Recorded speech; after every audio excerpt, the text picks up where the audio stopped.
Shalom, selamat pagi keluarga besar SKBB.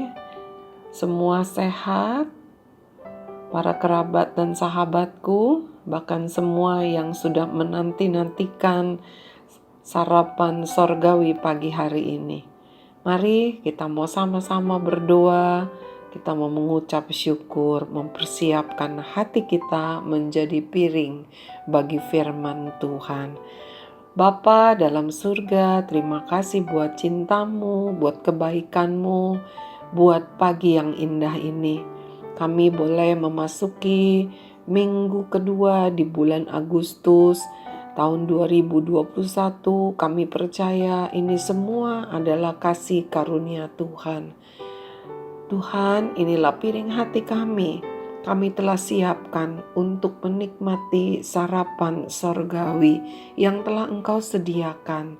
Sebab itu isi penuh ya Tuhan, agar kami menjadi kenyang, agar rohani kami menjadi sehat, dan kami boleh menjadi terang di dalam dunia yang gelap ini. Di dalam nama Tuhan Yesus, kami berdoa dan mengucap syukur. Amin.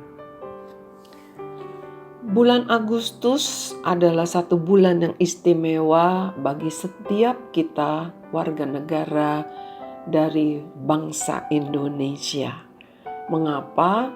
Sebab di bulan ini kita akan kembali memperingati hari kemerdekaan bangsa kita, yaitu Indonesia, Negara Kesatuan Republik Indonesia. Bicara tentang kemerdekaan berarti kita tidak akan pernah lepas dari penjajahan. Ya, artinya kalau bicara tentang kemerdekaan pasti ada kaitan dengan penjajahan. Oleh sebab itu, minggu ini firman Tuhan mempunyai tema yaitu masa-masa penjajahan. Ya, kalau minggu depan kita akan masuk kepada hari kemerdekaan, tetapi minggu ini firman Tuhan berjudul mempunyai tema masa-masa penjajahan. Nah, hari Senin 9 Agustus tahun 2021 firman Tuhan berjudul dijajah oleh keserakahan. Mari kita membaca di dalam kitab Kejadian pasal yang ketiga ayat yang ke-6. Satu ayat yang mungkin sudah sangat sering sekali setiap kita membacanya. Kejadian pasal 3 ayat yang ke-6 demikian firman Tuhan. Perempuan itu melihat bahwa buah pohon itu baik untuk dimakan dan sedap kelihatannya. Lagi pula pohon itu menarik hati karena memberi pengertian. Lalu ia mengambil dari buahnya dan dimakannya, dan diberikannya juga kepada suaminya yang bersama-sama dengan dia, dan suaminya pun memakannya. Kita tahu bahwa Adam dan Hawa ditempatkan Tuhan di Taman Eden, ya. Satu taman yang begitu sempurna. Ada banyak pohon-pohonan, ada banyak hewan, dan Tuhan ketika menempatkan mereka berdua di Taman Eden, manusia pertama tidak ada lagi yang lain, ya. Tuhan katakan beranak cuculah, bertambah banyak, penuhilah bumi dan taklukkanlah itu. Ya, jadi bumi itu ditaklukkan, berkuasalah atas ikan-ikan di laut, atas burung-burung di udara, dan atas segala binatang yang merayap di bumi. Coba bayangin, di dalam dunia ini hanya ada makhluk hidup, ya selain manusia, ada makhluk hidup apa? Ya binatang-binatang begitu, ya. Pohon-pohon juga memang hidup, tapi seringkali makhluk hidup itu kebanyakan diberi pengertiannya adalah binatang-binatang. Dan bagaimana Tuhan menempatkan Adam dan Hawa sebagai penguasa. Bukan penguasa atas segala binatang aja, tapi bumi itu taklukkan kata Tuhan. Begitu, ya. Tetapi kalau kita lihat begitu di dalam ayat yang ke-6 tadi dikatakan perempuan itu katanya ya, Kejadian pasal 3 ayat 6 dikatakan bahwa ketika perempuan itu melihat pohon itu, dia lihat pohon itu sedap, sangat menarik hati, memberikan pengertian, artinya menimbulkan rasa ingin tahunya. Ya, kenapa bisa demikian? Dia tinggal di dalam satu taman yang saya percaya itu indahnya luar biasa. Karena belum ada polusi, belum ada kerusakan alam. Sekarang aja ada kerusakan alam, itu masih kelihatan bagus. Kalau kalian pergi ke Pulau Bangka atau ke Pulau Belitung ya, itu ada ada tanah, ada wilayah ya, tanah berpasir begitu kan. Di sana memang tanahnya berpasir, itu bekas galian kaolin ya, bekas tambang kaolin. Itu bagus sekali, airnya biru begitu ya, tambang kaolin. Nah, anak-anak yang Tuhan sayang, para pendengar semua yang sedang menikmati sarapan sorgawi pagi hari ini, oleh sebab kita menjadi heran ya. Sebab itu kita menjadi heran, bukankah segala sesuatunya begitu indah ya, begitu sempurna. Tapi ketika dia melihat satu buah pohon ya, melihat buah pohon itu, bahkan melihat pohon itu menjadi menarik hati, ada timbul rasa ingin tahunya. Padahal Tuhan udah bilang, pohon yang ada di tengah-tengah taman ini jangan kamu makan buahnya. Karena jangan kamu makan, jangan kamu raba juga jangan. Kenapa? Karena kamu pada saat kamu makan, kamu akan mati. Ya. Tetapi heran sekali, kok perempuan itu malah melihat dan menjadi tertarik. Kita mau lihat kenapa perempuan itu melihat. Kita mau lihat dalam Kejadian pasal 3 ayat yang ke-3. Ya. Mulai ayat yang pertama aja deh biar jelas ya. Adapun ular ialah yang paling cerdik dari segala binatang di darat yang dijadikan oleh Tuhan Allah. Ular itu berkata kepada perempuan itu, tentulah Allah berfirman, semua pohon dalam taman ini jangan kamu makan buahnya, bukan? Lalu sahut perempuan itu kepada ular, buah pohon-pohonan dalam taman ini boleh kami makan.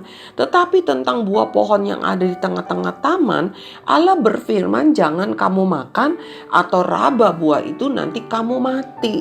Jadi kita lihat si ular ya yang sudah dikuasai oleh si iblis memutarbalikkan firman Tuhan. Tuhan bilang semua boleh dimakan kecuali pohon yang di tengah. Ya, tetapi iblis bilang semua pohon ini jangan dimakan buahnya, ya. Terbalikan, kemudian Hawa perempuan itu berusaha menjelaskan kepada si iblis, ya. Berusaha menjelaskan, memberitahu iblis firman Tuhan yang benar.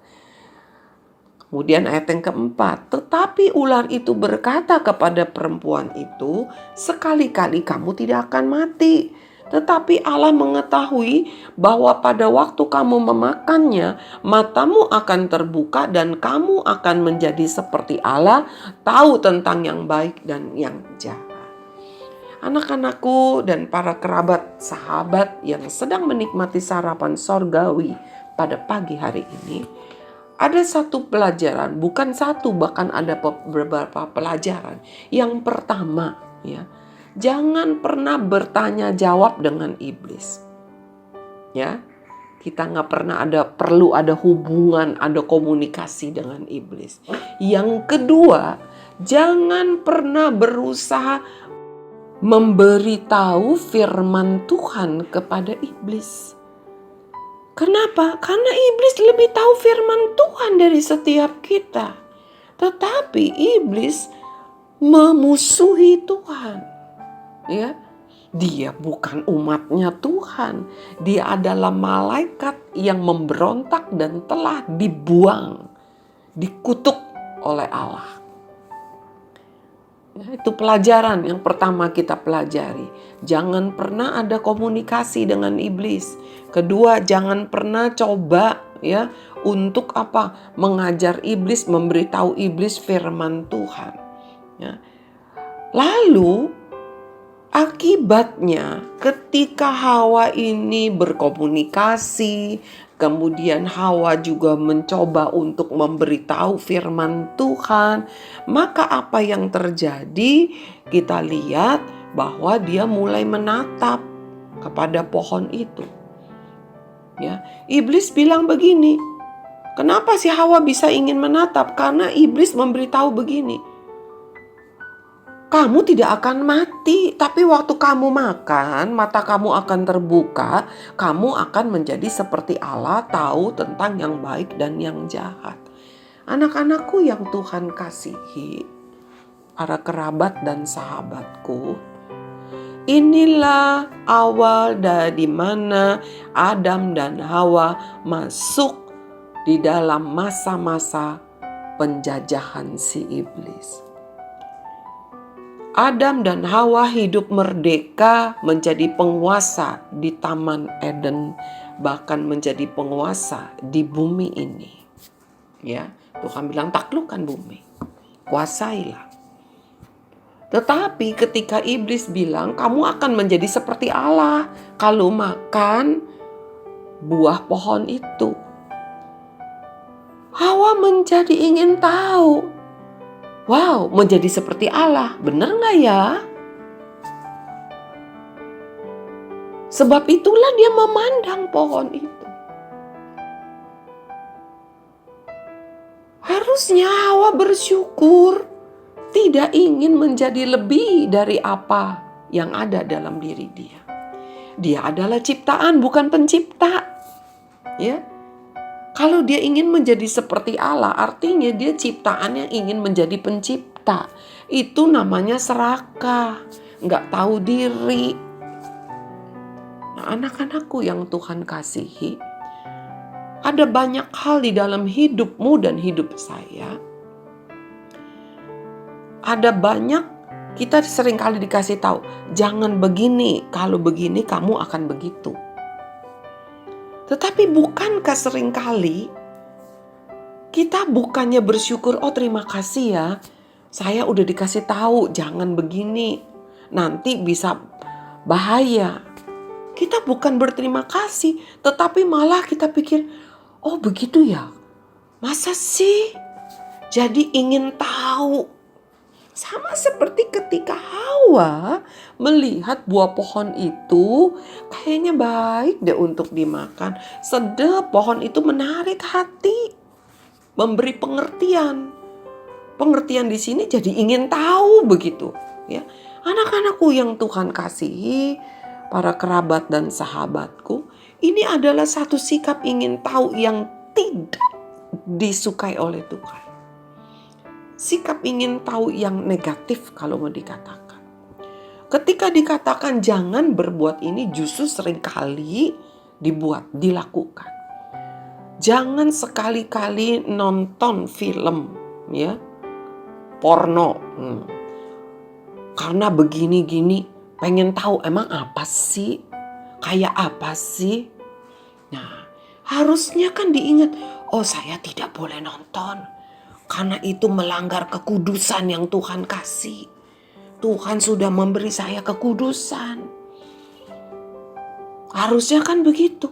Saya harus jaga kekudusan. Tapi ini seringkali kayak apa sih? Bener gak sih? Emang kenapa gak boleh? Kayak apa sih itu yang namakan porno? Anak-anakku, mari. Sejak Hawa dan Adam makan buah itu, sejak itulah dia tidak menjadi sebagai ciptaan yang merdeka, tetapi dia masuk di dalam penjajahannya si iblis. Hidupnya dijajah oleh si iblis. Bahkan keturunan-keturunannya dijajah oleh si iblis. Ya, dengan apa? Dengan rantai dosa. Dijajah artinya dikuasai. Dijajah artinya tidak merdeka. Semua di dalam perintah, di dalam kuasa, di dalam di dalam pengaruh si iblis. Apa yang dilakukan oleh manusia menurut perintah si iblis, menurut tabiatnya si iblis. Mari Hari ini hari pertama di minggu kedua kita belajar tentang penjajahan yang pertama, yaitu dijajah oleh keserakahan. Keserakahan dalam hal apa? Keserakahan dalam hal kedudukan. Ya, Hawa ingin menjadi seperti Allah. Ya, keserakahan di dalam segala hal, dalam hal uang, ingin memiliki segalanya. Keserakahan dalam hal apa? Wah, ingin menjadi lebih terkenal dari orang lain. Anak-anak, saya mau katakan, para siswa-siswi, jangan pernah terjebak untuk bersaing dengan teman-teman atau dengan siapapun. Tetapi hiduplah di dalam kasih karunia Tuhan. Tuhan memberikan kamu hikmat yang luar biasa. Setiap engkau diberi hikmat yang luar biasa, belajarlah dengan rajin. Menjadilah pandai karena Tuhan memberikan engkau kepandaian. Bukan untuk bersaing mengalahkan orang lain. Itu akan mengakibatkan engkau jatuh di dalam dosa kesombongan. Ya. Dan iblis mulai merantai engkau untuk mempunyai keserakahan. Lebih. Mari, seluruh keluarga besar SKBB, bahkan para kerabat dan sahabatku, kita mau mengucap syukur buat hidup yang Tuhan berikan. Kita gak mau dijajah oleh keserakahan. Kita menikmati apa yang Tuhan berikan. Kita tidak ingin menjadi lebih, tidak. Tetapi kita menikmati karena setiap hari Tuhan juga beri lebih kepada kita. Dia tidak pernah memberi kita kekurangan. Apa yang Tuhan berikan, makanan yang cukup kata Tuhan. Ya, mungkin menurut kita gak cukup, tapi menurut Tuhan itu cukup. Kita nikmati, kita percaya. Mari kita berdoa. Bapa dalam surga, satu firman Tuhan yang luar biasa. Terima kasih ya Tuhan. Tuhan mengingatkan kami agar kami tidak dijajah oleh sifat serakah kami. Ingin lebih dari apa yang telah Tuhan berikan kepada kami. Kami ingin lebih mengalahkan segala yang lain. Ampuni kami ya Tuhan. Roh Kudus, ingatkan kami terus. Baik kami sebagai seorang siswa, baik kami sebagai seorang muda, baik kami seorang orang tua Tuhan. Lanjut usia, mampukan kami untuk hidup di dalam ucapan syukur kepadamu. Terima kasih Bapa, segala keinginan lebih yang bukan daripada Tuhan, kami tolak dalam nama Tuhan Yesus. Segala karakter-karakter, sifat-sifat serakah di dalam hidup kami, mulai hari ini kami buang di dalam nama Tuhan Yesus. Murnikan hati kami, biarlah keinginan Kristus ada di dalam keinginan kami, menguasai keinginan kami. Jangan biarkan daging kami yang menguasai kami. Terima kasih Bapa. Di dalam nama Tuhan Yesus kami berdoa, kami mengucap syukur. Amin. 17 Agustus tahun 45, itulah hari kemerdekaan kita. Hari merdeka